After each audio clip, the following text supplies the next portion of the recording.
और मेरा स्पीच बाद में करूंगा। आपको हिलना नहीं है।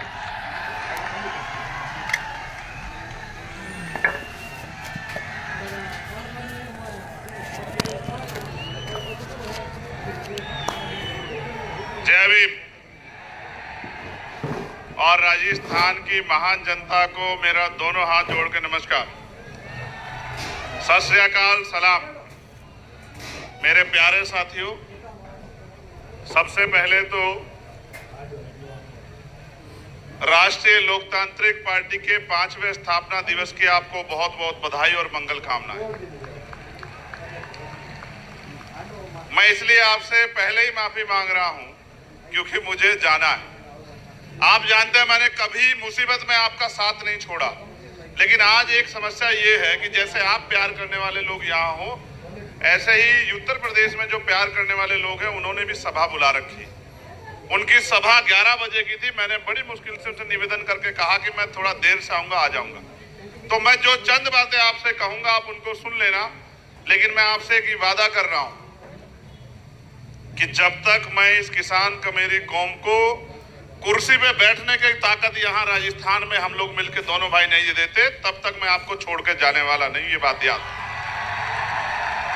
इस मंच पर उपस्थित भीम आर्मी, आजाद समाज पार्टी, राष्ट्रीय लोकतांत्रिक पार्टी के सभी सम्मानित नेतागण, हमारी पार्टी के प्रभारी अध्यक्ष और एक एक हमारे कार्यकर्ता, प्रत्याशी, और आज इस सभा के दूल्हे के रूप में जो यहाँ मौजूद हैं, वो जो राजस्थान की जान शान है, जिसको दूर से मैंने लड़ते देखा आपके हक अधिकारों के लिए, और लड़ने का हौसला तो मंच पे भी दिखा देते हैं कभी कभी।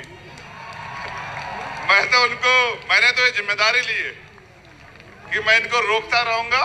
अगर ये अब कभी भी लड़ेंगे तो ये आपके हकों के लिए लड़ेंगे, आपके अधिकारों के लिए लड़ेंगे, आपके मान सम्मान के लिए लड़ेंगे। ये फैसला करके हम इकट्ठे हुए हैं। भाई हनुमान जी बेनीवाल, आपका धन्यवाद।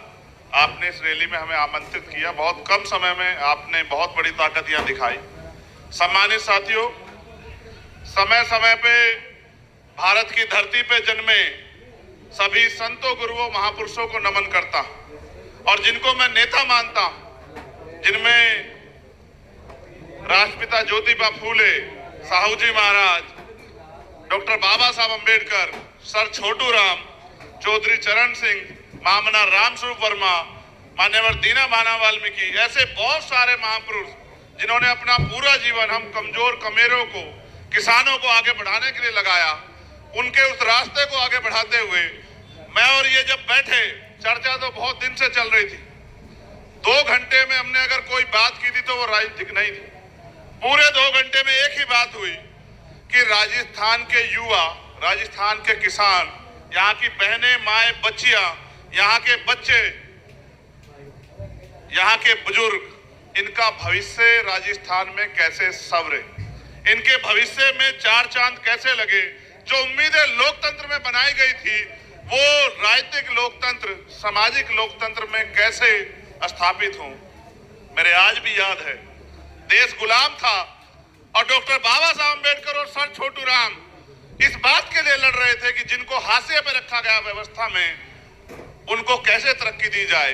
देश राजे रजवाड़ों के हाथ में था और देश में राजतंत्र था। राजा महाराजा जैसे चाहते थे वैसे देश की जनता प्रजा शासित होती थी। ना हक थे ना अधिकार। जो राजा ने कह दिया, राजा ने कहा दिन तो प्रजा ने कहा दिन, राजा ने कहा रात तो प्रजा ने मान लिया रात, और ये बहुत लंबे समय तक चलता रहा।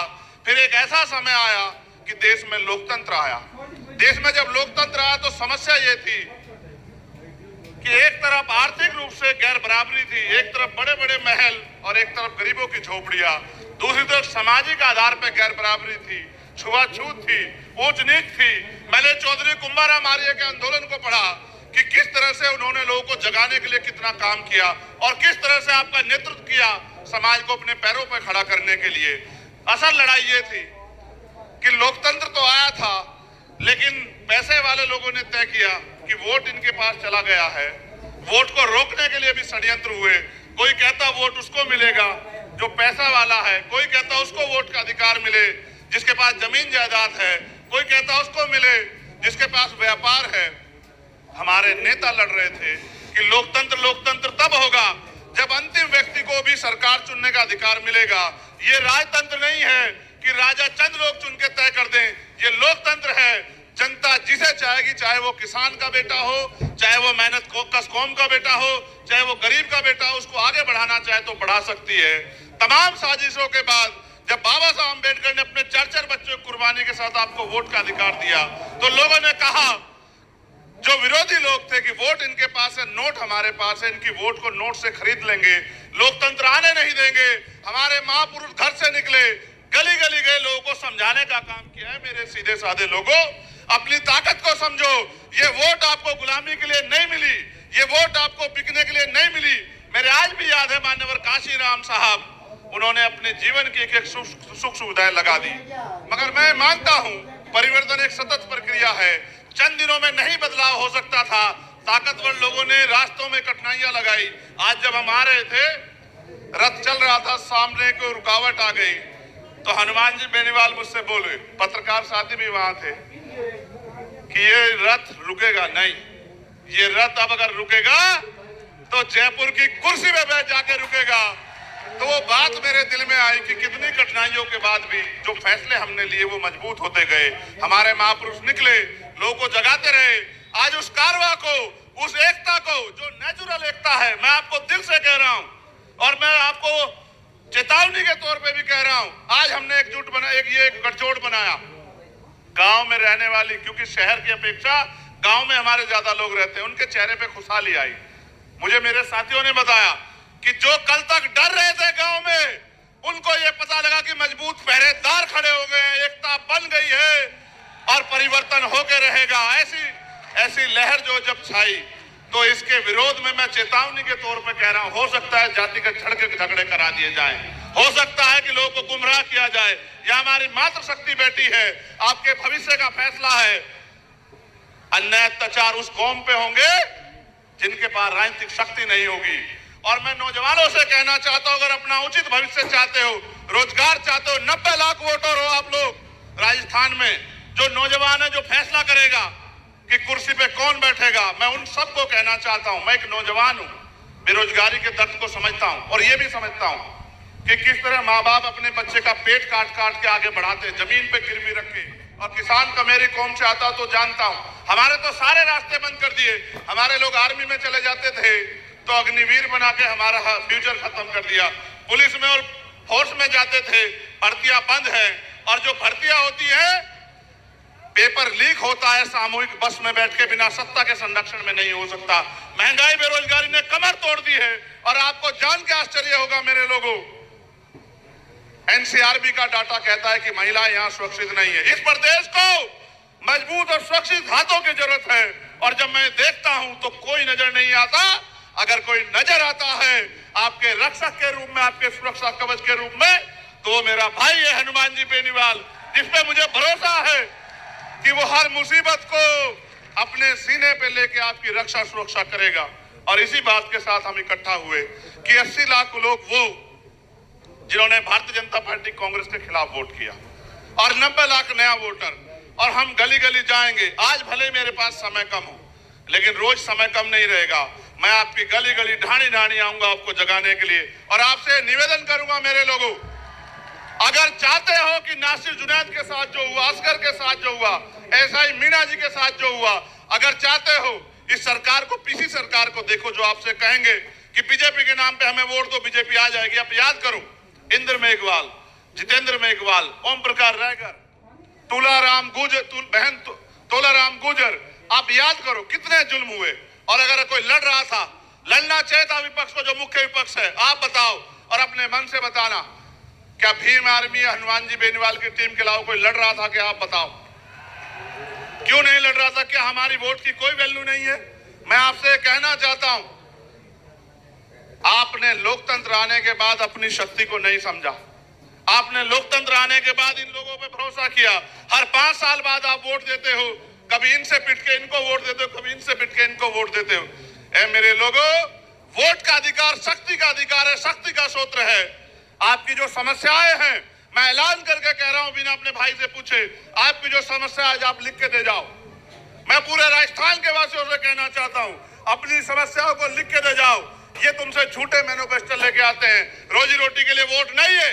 रोजी रोटी तो मेहनत कष्टों में कमा के खा ही लेते हैं। हमने तो वो भी दिन देखे कि बहुत सारे लोग, मैं राजस्थान की बात करूं तो ये मेरी बात जान लो, आपकी जो समस्या उनको लिख के दे जाओ, उसी का मैनिफेस्टो बना देंगे और 6 महीने में एक एक आपकी मांग पूरी करके दिखा देंगे। आप मेरी बात को याद रखना, ये राजस्थान है। इतने सरकारें बनी, क्या पीने के लिए साफ पानी की व्यवस्था, मीठे पानी की व्यवस्था कराई तुम्हारे लिए? ERCP का से आपको लाभ मिलता, 13 जिलों को मिला के आपको लाभ। दोनों खेल खेल रहे हैं कि कैसे आपका बेवकूफ बना। कब तक लुटते रहोगे, कब तक पिटते रहोगे? ये एकता बन गई है, इसको रोकने के लिए षड्यंत्र होंगे, लेकिन इसको कोई और नहीं रोक सकता। जो रोकोगे तो आप, और इसको ताकत दोगे तो आप। जितनी ताकत में आज आप यहाँ आए हो, आज से लड़ाई शुरू हुई है, खत्म नहीं हुई। आज के बाद आपको करना यह है कि आपको गांव-गांव जाना है, इस एकता का बिगुल बजाना है, अपनी एकता की ताकत दिखाना है और अपने कमजोर भाइयों के हाथ पकड़ के उनको ये विश्वास दिलाना है कि बहुत हुआ, बहुत दिन अलग अलग रहे और अलग अलग होकर सताए जाते रहे। अब समय बदल गया है, ऊपर वालों ने हाथ मिला लिया है तो नीचे वाले भी हाथ मिला के एकता बना लें। और फिर मैं ये कहता हूं कि ऐसा सूरज निकलेगा। समय कम ना होता तो मैं आपको बहुत कुछ सुनाता, मगर मैं आपको वादे के तौर पे कह रहा हूं, मैं 1 लाख लोगों में भी वही बात कहता हूं और 10 लोगों में भी वही बात कहता हूं। वोट का अधिकार आपकी तरक्की तय करेगा। अगर आप चाहते हो कि नौजवान ठगे जाएं, पेपर लीक हो, भर्तियों में घोटाले हो, महिलाएं असुरक्षित हो, ये महिलाएं नहीं है, ये हमारे घर का सम्मान है, ये हमारी बहन बेटियां हैं। हम तो किसान कमेरे को औलादे, हम जानते हैं, हमने सीखा है देश के बॉर्डर पे देश की रक्षा करना और गांव क्षेत्र में अपनी बहनों के मान सम्मान की रक्षा करना। लेकिन आपने देखा किस तरह से जुल्म जाति बढ़ रही है। उसको बढ़ने का एकमात्र कारण है कि सत्ता के संरक्षण में अपराधी फल फूल रहे हैं और कोई नहीं चाहता कि परिवर्तन हो। जो स्थापित लोग हैं वो नहीं चाहते, जनता चाहती है परिवर्तन हो और जनता ये चाहती है कि कोई किसान का बेटा, कोई मेहनत करने वाला बेटा यहाँ जयपुर की कुर्सी पे बैठे। आपसे मैं पूछना चाहता हूं कि जयपुर की कुर्सी पे अगर आपके बीच का व्यक्ति बैठेगा तो क्या आपको किसी के लिए किसी के आगे हाथ फैलाना पड़ेगा? आप खुद ही सोचो, जिसने बिना पावर के आपके लिए इतने लड़ाई लड़ी हो, अगर उसके हाथ में राजनीतिक ताकत होगी तो क्या हो?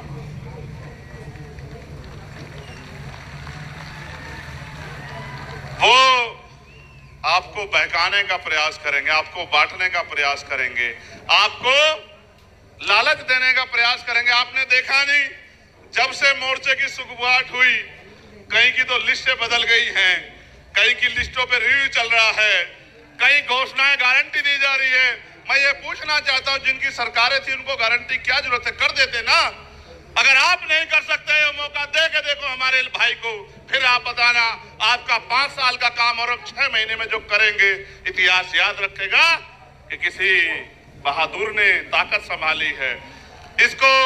इस बहादुरी को आगे बढ़ाओ, गांव गांव गली गली जाके इस एकता को बनाओ। ये नीला और पीला एकजुट होके आगे बढ़े। एक और षड्यंत्र होगा, मैं अपने सीनियर लोगों को कहना चाहता हूं, मीडिया के लोगों ने कहा, इसलिए मैं हनुमान जी बेनीवाल का और अपने साथियों का ध्यान आकर्षित करूंगा। वो कहते हैं दलित और जाट का गठबंधन हुआ है। छोड़, दलित और जाट तो इसके पिलर हैं। वो तो अपने कंधे में बिठा के इस प्रदेश की सत्ता तक हनुमान जी बेनीवाल को लाने वाले हैं। वो तो इसके पिलर हैं, लेकिन ये असल गठबंधन हर पीड़ित का है, कमजोर का है। ये झूठी बातें मत करो बांटने वाली। ये किसान कमेरे का उस सोच का गठबंधन है जिस सोच से परिवर्तन होगा। अगर ना आता लोकतंत्र, ना होते अवसर, आपकी गलियों में कोई नहीं आता मेरे लोगों, आपसे बात कोई नहीं करता। ये वोट का अधिकार है जो आपके पास लोगों को खींच के लाता। इस बार दूरी कर दो उनसे जो आपके अधिकारों से दूरी जाते हैं। लोकतंत्र खतरे में है, लेकिन बचाएगा कौन?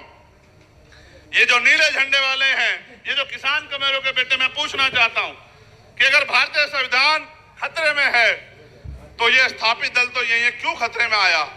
क्योंकि उनको फर्क नहीं पड़ता कि गरीब की जिंदगी में उजाला कैसे आएगा।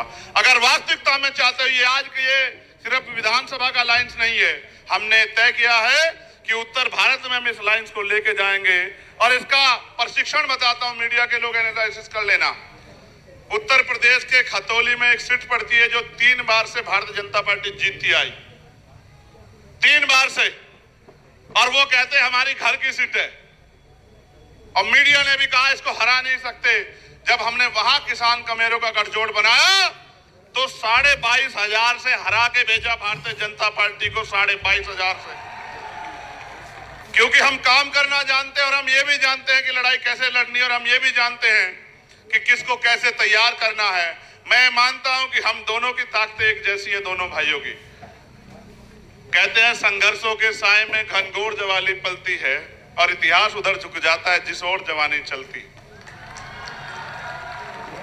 मैं इनको रोकता रहूंगा सिर्फ इसलिए कि कहीं कोई किसी साजिश के शिकार ना हो जाए। ये आदमी मन से बड़ा सच्चा है।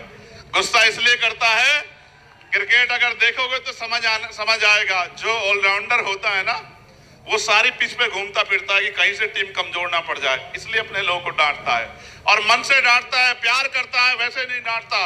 और अब तो आपकी टीम पे 2-2 ऑलराउंडर है, 2-2 ऑलराउंडर है आपकी टीम पे, और दोनों लड़ाके हैं और ऐसी लड़ाई लड़ेंगे कि सब लोग याद रखें।